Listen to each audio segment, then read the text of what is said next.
দূৰ হ'ব আপোনাৰ অৰ্থ সংকট, আহিব সুখ, শান্তি, সমৃদ্ধি।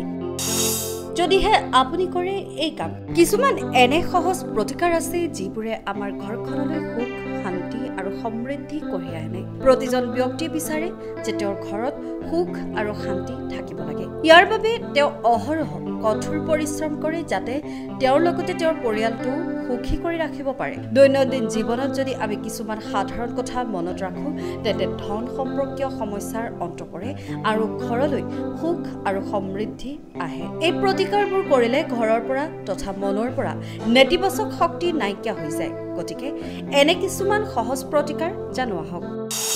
পুৱা নিতৌ দাঁত মচা।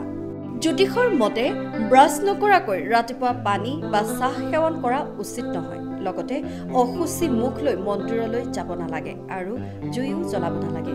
যদি আপুনি এই দৈনন্দিন কামবোৰ গা ধোৱাৰ পিছত কৰে তেন্তে দিনটো ভালকৈ আৰম্ভ হয়। সদায় পুৱা কৰক ঈশ্বৰৰ আৰাধনা। ৰাতিপুৱা গা ধুই আৰু অন্যান্য কাম কাজৰ পিছত প্ৰতিদিনে ঘৰত ভগৱানক পূজা কৰিব লাগে। কম সময়ৰ বাবে হ'লেও সদায় ধূপ জ্বলাই পূব বা উত্তৰ দিশলৈ মুখ কৰি নিজৰ আৰাধ্য দেৱতাক ধ্যান কৰক। তুলসী গছ এজোপা ৰোপণ কৰক। ঘৰত তুলসী গছ এজোপা ৰোপণ কৰক আৰু দেওবাৰৰ বাহিৰে প্ৰতিদিনেই পানী আগবঢ়াওক। এনে কৰিলে লক্ষ্মী দেৱী সন্তুষ্ট হয়। শাস্ত্ৰত তুলসীক পূজাযোগ্য আৰু দেৱীৰ সমান বুলি কোৱা হৈছে। ইয়াক ৰোপণ কৰিলে ঘৰত সুখ আৰু শান্তি বাস কৰে আৰু বাস্তুৰ দোষবোৰো নোহোৱা হয়। প্ৰতিদিনেই কৰক এই মন্ত্ৰ জপ।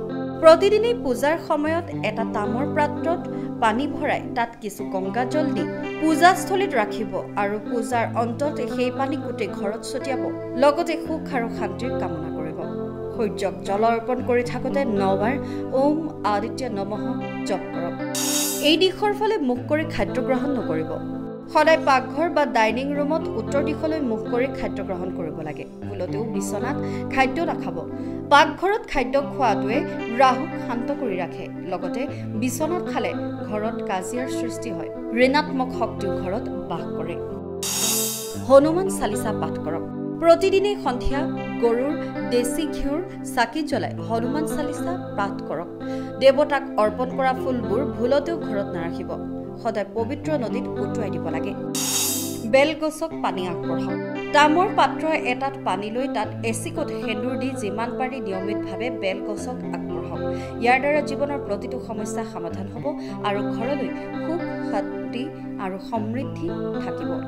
নিতৌ যদি আপুনি এই কাম কৰে তেন্তে আপোনাৰ ঘৰলৈ নিশ্চিতভাৱে সুখ, শান্তি, সমৃদ্ধি আহিব।